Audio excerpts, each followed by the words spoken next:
In 1933, a mother in Oklahoma fed a family of 7 on 11 cents a day.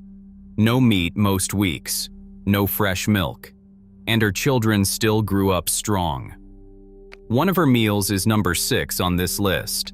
Number 14 was baked with no eggs, no milk, and no butter, and it still comes out moist and rich. And number 3 used a trick so clever that grown men swore they were eating a fruit that was never in the kitchen. These 25 meals were built by people who had nothing and refined by people who had even less. Then America got comfortable and threw every one of them away. But they all still work today. Hit that subscribe button. Let us count down. Number 25. Milk toast. This was the meal that meant the money was gone and the week was not. A few slices of day-old white bread torn into a bowl, warm milk poured over the top, a pinch of sugar if there was any, a scrape of butter if the family was lucky. That was supper. The bread swelled soft in the warm milk until the whole bowl turned to something between porridge and pudding. A loaf cost about 8 cents in 1933. A quart of milk had dropped to nearly a nickel because farmers could not sell it for more. For a family of 6, this was dinner for under a quarter. Mothers called it a poor supper. The children did not know the difference, and that was the whole point. Number 24. The poor man's meal. 1 skillet, 3 ingredients, and nobody left the table hungry. You sliced 2 or 3 potatoes thin, chopped an onion, and fried them in a little grease until the edges went golden. Then you cut a frankfurter or 2 into coins and tossed them in for the last few minutes to warm through and pick up the fat. Hot dogs cost about 10 cents a pound in the 30s, cheaper than almost any real cut of meat.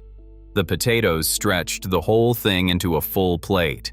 The onion made it smell like a proper dinner, and the sausage was just enough to convince a working man he had eaten meat.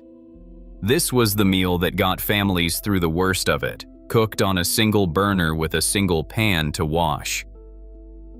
Number 23. Dandelion greens. The cheapest vegetable in America grew in the yard for free. When money ran out for anything green, families picked young dandelion leaves before the plant flowered and the greens turned bitter. They washed them, tore them into a bowl, and poured hot bacon grease cut with a splash of vinegar and a pinch of sugar right over the top. The heat wilted the leaves in seconds. The fat coated them until they turned glossy and rich, and the vinegar brightened the whole thing into something that tasted almost like a restaurant salad. It cost nothing but the walk to gather it. Nutritionists now know dandelion greens carry more vitamin A than spinach and are loaded with iron and calcium. The families eating them out of desperation were feeding themselves better than they ever knew. Number 22. Fried cornmeal mush. Cornmeal was the cheapest grain in the pantry, and it worked twice. At night, the cook boiled it in salted water until it thickened into a heavy porridge, then poured it into a loaf pan and left it on the cold porch to set firm overnight. In the morning, she sliced it a half-inch thick and fried the pieces in a little grease until each side turned crisp and deep golden brown. Drizzled with molasses or a spoonful of syrup, it tasted like something a child would beg for. A pound of cornmeal cost pennies and fed a whole family 2 meals. The mush was hot supper on the first night and crackling breakfast on the second, and nothing was ever wasted between them. Number 21. The onion sandwich. It sounds like nothing. It was dinner for millions. 2 slices of white bread, a thin smear of butter or a spoonful of mayonnaise, and a single thick slab of sweet onion in the middle. That was the entire recipe. When the icebox held nothing else, the onion held everything together, sharp and cold, and just filling enough to send a person to bed without an aching stomach. James Beard, the man who more or less invented American food writing, called the onion sandwich one of his favorite things to eat for the rest of his life. He learned it in exactly these years. What poverty forced onto the table, taste eventually agreed with. Number 20. Tomato soup from nothing. Long before the red and white can became a staple, poor families made tomato soup out of whatever was closest. Some heated a can of whole tomatoes crushed by hand with water, salt, and a knob of grease. The truly broke stirred ketchup into a mug of hot water and called it soup, and it was warm and salty, and it counted. When there was a little milk to spare, the cook added it slowly to make a creamed tomato soup that tasted like a luxury. Poured over torn bread, it turned into a full meal. A can of tomatoes ran about a dime. This was the supper that proved a hot bowl of something was always better than a cold plate of nothing. Number 19. Peanut butter bread. Here is where things get clever. When eggs were too dear to bake with, families made a quick bread using peanut butter as both the fat and the protein. Flour, baking powder, sugar, salt, milk, and a big spoonful of peanut butter stirred together and baked into a dense, nutty loaf that sliced clean and stayed good for days. No eggs, no butter. Peanut butter was cheap and it kept forever in the cupboard, which made it a miracle ingredient in the 30s. Spread with a little jam, or eaten plain with a cup of coffee, a slice of this bread carried a person through a morning of hard work. It appeared in government pamphlets teaching housewives how to bake without the ingredients they could no longer afford. First, pattern break. Here is what nobody tells you about Depression cooking. These were not recipes. They were arithmetic done with a stomach instead of a pencil. A woman standing at her stove in 1934 was solving a math problem every single day. How to turn 11 cents and a bag of cornmeal into enough calories to keep a husband working and children growing. There were no cookbooks for this. There was only the memory of her own mother and the neighbor across the fence, and the hard knowledge that if she got the math wrong, someone at her table went hungry that night. Everything on this list was a solution to that problem. Cheap, filling, and possible with almost nothing. We forgot that these meals were genius because we forgot how close to the edge they were built. Number 18. Hoover stew. They named it after the president they blamed. In the shanty towns people called Hoovervilles, families and drifters threw together whatever they had into one pot, and the result went into history as Hoover stew. It was macaroni, sliced hot dogs, a can of tomatoes, a can of corn, and a can of beans if there was one, all simmered together until it thickened. It cost almost nothing, and it fed a crowd. The macaroni doubled the volume of the meat. The tomatoes gave it body. And it tasted better on the second day than the first. Communities made enormous pots of it to feed the men who came through looking for work. The name was an insult, but the stew was a lifeline, and plenty of families kept making it long after the hard times passed. Number 17. Creamed chipped beef on toast. The army had an unprintable name for it. Everyone else called it SOS, and families ate it without complaint. Thin slices of dried, heavily salted beef came in small glass jars for about a nickel. The cook tore the beef into strips and stirred it into a thick white sauce made from a little grease, a spoonful of flour, and milk, then poured the whole thing over toast. The salt in the beef seasoned the entire sauce for free. The toast soaked up the gravy and turned soft and rich beneath it. A jar of dried beef stretched across several meals because so little was needed to flavor a whole pan. It was fast, hot, and filling, the kind of supper a tired mother could get on the table in 10 minutes flat. Number 16. Cabbage and noodles. In the coal towns of Pennsylvania and the immigrant kitchens of the Midwest, a head of cabbage and a bag of noodles fed everyone. The cook sliced the cabbage thin and cooked it slow in a skillet with a little grease and a heavy hand of salt and pepper until the leaves went soft, sweet, and lightly browned at the edges. Then boiled egg noodles went into the same pan and got tossed until every strand was coated. That browning was the whole secret. It turned plain cabbage into something almost caramelized and savory. A head of cabbage cost a few pennies and kept for weeks in a cold cellar. This was Tuesday supper across half of working-class America, and it is still one of the best cheap meals a person can make today. Number 15. Prune pudding. This one was served in the White House. During the Depression, Eleanor Roosevelt deliberately fed the president cheap, plain food to show the country its first family was sacrificing too, and prune pudding became almost a symbol of the era. Stewed prunes were cooked down with sugar and a little cornstarch, and sometimes a squeeze of lemon until they thickened into a dark, sweet pudding that set up in a bowl. Prunes were cheap. They kept for months, and they were one of the few sweet things a poor pantry could count on. The dish was mocked at fancy dinner parties and quietly copied in kitchens everywhere because a warm bowl of something sweet at the end of a hard day was worth more than the ingredients in it. Number 14. Wacky cake. No eggs, no milk, no butter, and it still comes out moist. This was the cake that let a family celebrate a birthday in the middle of the worst years in living memory. The cook mixed flour, sugar, cocoa, baking soda, and salt right in the pan, then made 3 wells and poured in oil, vinegar, and vanilla, and finally water over the whole thing. The vinegar reacted with the baking soda to make the cake rise without a single egg. It baked up dark, tender, and rich, and nobody eating it would ever guess what it was missing. It went by crazy cake, wacky cake, and depression cake, and it worked so well that people still bake it on purpose today for anyone who cannot eat eggs or dairy. Number 13. Salmon patties.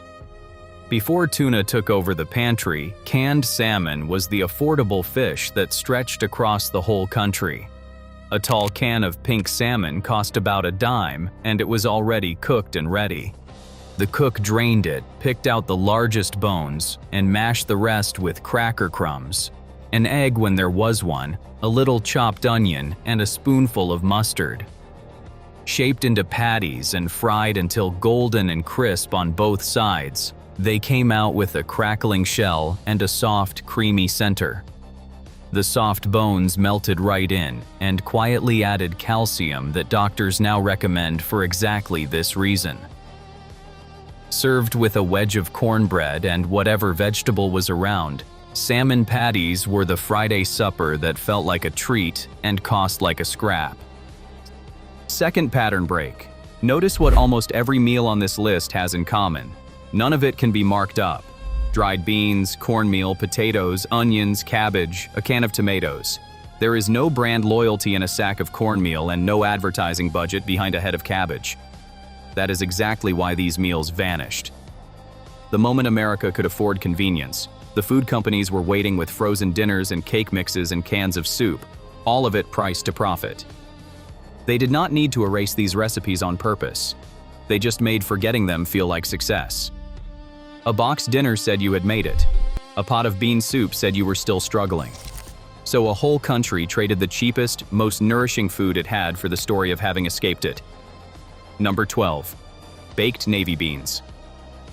A pot of beans was the backbone of the Depression table, and the slow-baked version turned them into something special. Navy beans soaked overnight, then baked low and long with a piece of salt pork, an onion, and a good spoonful of molasses until the whole pot turned thick, dark, and sweet savory. A pound of dried beans cost around 6 cents and fed a large family for 2 days. The molasses gave it depth, the salt pork gave it richness, and the long, patient baking gave it a flavor that no can on a modern shelf has ever matched. Served with brown bread or biscuits, this was Saturday supper in New England and a survival ration everywhere else.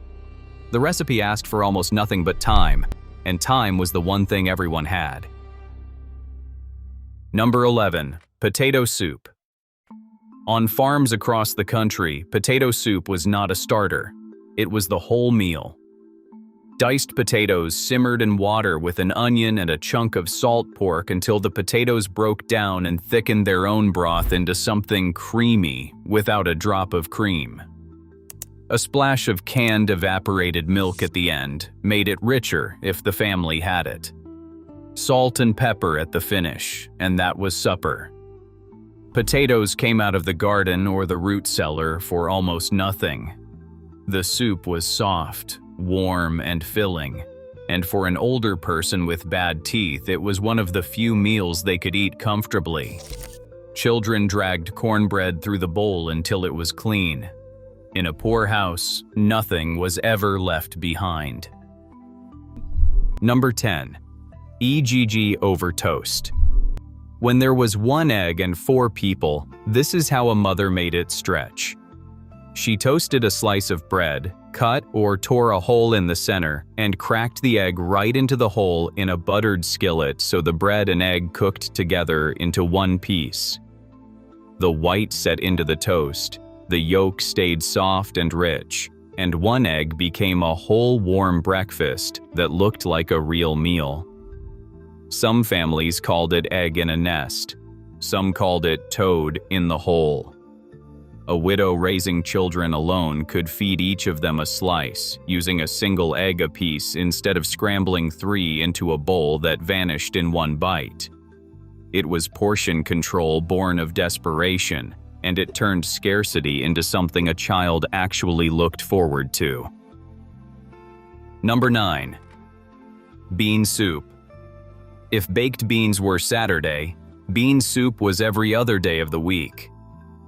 Dried beans of whatever kind was in the pantry, simmered in water with an onion, a bay leaf, and whatever scrap of cured pork could be found, cooked until the beans broke down and thickened the pot into something that could carry a person through a long day of labor. A pound of beans cost under a dime and fed 6 people. This is the meal that appears in nearly every family story of the Depression, in mining towns and Dust Bowl farms and city tenements alike. The U.S. Senate has served its own bean soup every single day for over a century, and every senator who grew up poor recognized it instantly. It was cheap, it was filling, and it was nearly impossible to ruin. Number 8. Mulligan's stew. This was the meal that fed the men riding the rails. In the hobo camps outside the train yards, drifters pooled whatever they had scavenged or begged into one communal pot, and Mulligan's stew was the result. A little meat if someone got lucky, potatoes, onions, carrots, a can of tomatoes, and whatever else the day had turned up, all simmered together over an open fire until it became a thick, savory stew. No 2 pots were ever the same because no 2 days brought the same ingredients. It was survival made social, a way for men with nothing to combine their nothing into a supper for all of them. The lesson buried in it still holds. A dozen scraps that would feed no one alone can feed everyone together. Number 7. Cornbread and milk. The simplest supper on this list, and one of the most beloved. A wedge of leftover cornbread crumbled into a tall glass of cold milk or buttermilk and eaten with a spoon. That was dinner. In the rural South, it appeared on tables several nights a week, especially in summer when nobody wanted to light the stove and the cornbread from the morning was already sitting on the counter. The cornbread softened just enough to hold its shape. The milk turned faintly sweet from the crumbs, and a hungry child could eat 2 glasses of it before bed. It cost almost nothing, and it went down easy. Old folks who grew up on it will still make it today, and they will tell you it tastes like their whole childhood in 1 glass. Third pattern break. Here is the part that matters most. These meals were not just cheap. They were made with intention by people who refused to let their families feel poor even when they were. A mother tearing bread into warm milk was not admitting defeat. She was making sure her children went to sleep full. A cook frying cornmeal mush was turning a bag of grain into 2 meals because she would not waste a single spoonful. Every technique on this list was an act of dignity dressed up as a recipe. The families who cooked this way did not have the luxury of caring what anyone thought of it. They cared whether their people ate. And because they got the math right, night after night after night, their children lived to grow up and forget how hard it had been. Number 6. Liver and onions. This was one of the meals that Mother in Oklahoma made, and it was one of the smartest. Beef liver was among the most nutritious foods a poor family could buy, packed with iron, protein, and B vitamins, and butchers practically gave it away for pennies a pound because nobody with money wanted it. The cook sliced it thin, dredged it in flour, and laid it in a hot skillet for barely 2 minutes aside while onions caramelized soft and sweet in a second pan. Cooked fast, it was mild and rich.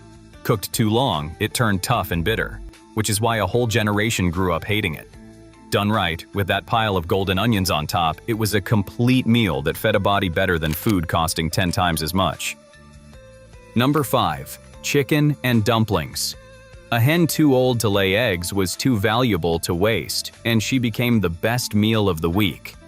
The cook simmered that tough old bird for hours until the meat fell from the bone and the broth turned golden and rich. Then pulled the bones out and dropped spoonfuls of biscuit dough right into the boiling pot.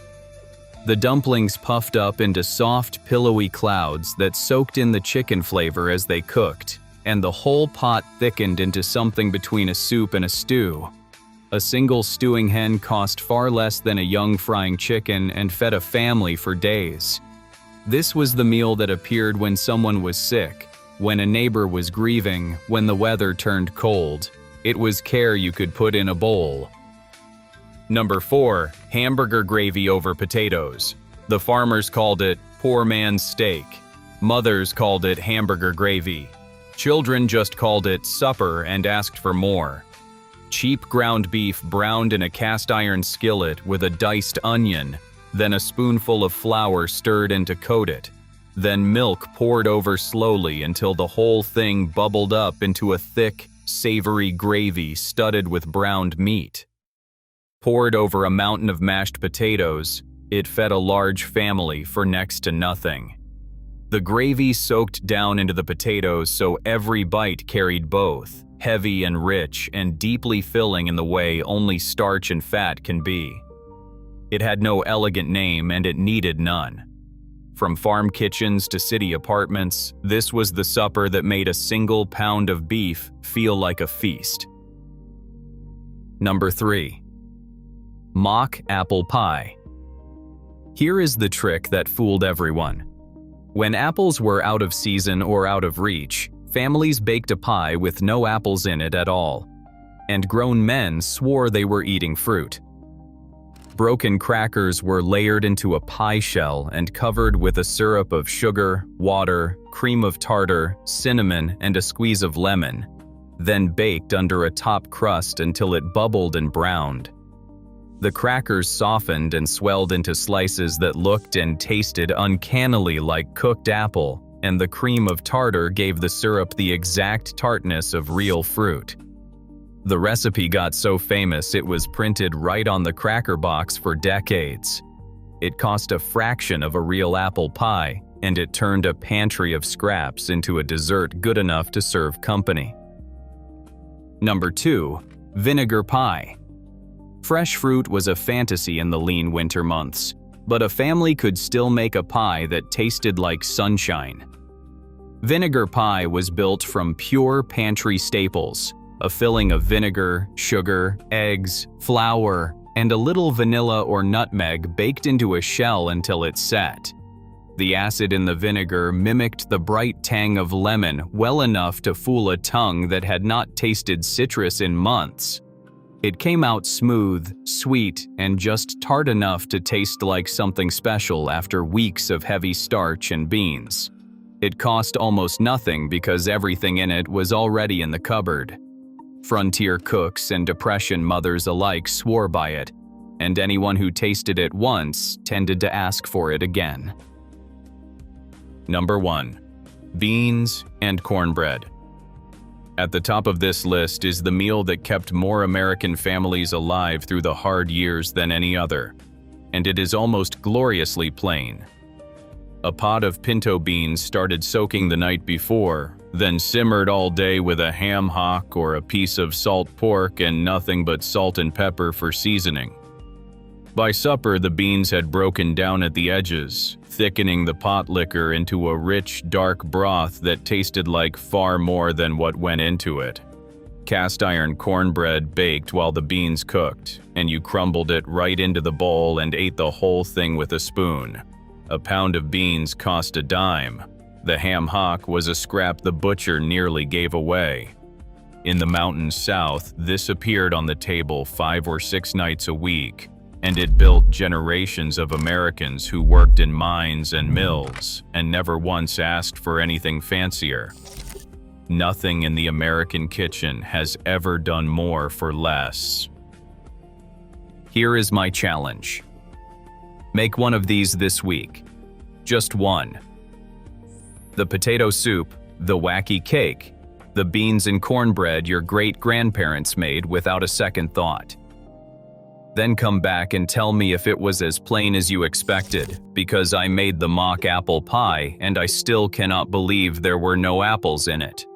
Drop the one you are going to try in the comments.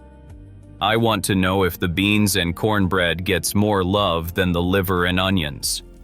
Because these were never just recipes. They were proof that people with almost nothing still found a way to feed the ones they loved.